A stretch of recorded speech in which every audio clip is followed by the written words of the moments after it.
యేసు కన్నులు పైకెత్తి, తండ్రి, నీవు నా మనవి వినినందున నీకు కృతజ్ఞతాస్తుతులు చెల్లించుచున్నాను. యోహాను సువార్త 11వ అధ్యాయము 41వ వచనం. ఇది చాలా వింతగా ఉంది. లాజరు ఇంకా సమాధిలోనే ఉన్నాడు. అతడు తిరిగి బ్రతికే అద్భుతం జరగకముందే కృతజ్ఞతాస్తుతులు దేవునికి చేరిపోతున్నాయి. ఈ ఆశ్చర్య కార్యం జరిగిన తరువాతనే స్తుతులను అర్పించడం జరుగుతుందనుకున్నాం. ఇక్కడ యేసు తాను పొందబోతున్న దాన్ని గురించి ముందే కృతజ్ఞతలు అర్పిస్తున్నాడు. పుష్కలమైన దీవెనల వాన కురియకముందే ఆయనలోని కృతజ్ఞతల నది కట్టలు తెంచుకుంది. దీవెనలు వర్షిస్తాయని ప్రభువుకి అంత నమ్మకం. యుద్ధానికి వెళ్ళకముందే విజయగీతం పాడేస్తున్నాడు.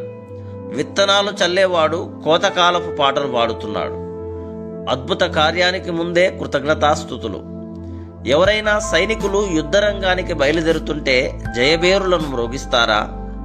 ఎవరైనా ప్రార్థనకు జవాబు రాకుండానే సంతోషంగా స్తుతిగానాలు పాడుతారా? కానీ యేసు ప్రభు ప్రార్థనలో అసాధారణమైనది, తెచ్చిపెట్టుకున్నదేమీ లేదు. అద్భుతాలు జరగాలంటే స్తుతి అనేది అన్నిటికంటే బలమైన సాధనం.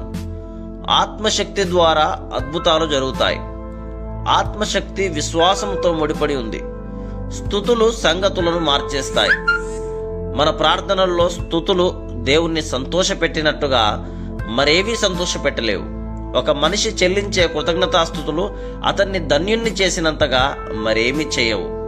ఒకసారి చైనాలో ఇలాంటి సందర్భంలోనే నేను గొప్ప ఆశీర్వాదం పొందాను. స్వదేశం నుండి చాలా విచారకరమైన దుర్వార్త వచ్చింది. నా హృదయమంతా నీడలు కమ్ముకున్నాయి. ఎంత ప్రార్థించినా అలుముకున్న చీకటి తొలగిపోవడం లేదు. దాన్ని భరించగలగడానికి తగిన నిగ్రహాన్ని సమకూర్చుకున్నాను. బాధ ఏమాత్రం తగ్గడం లేదు.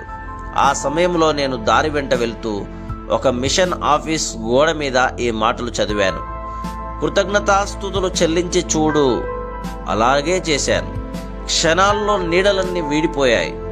అవును, కీర్తనాకారుడు రాసింది నిజమే. దేవునికి స్తోత్రగానము చేయుట మంచిది.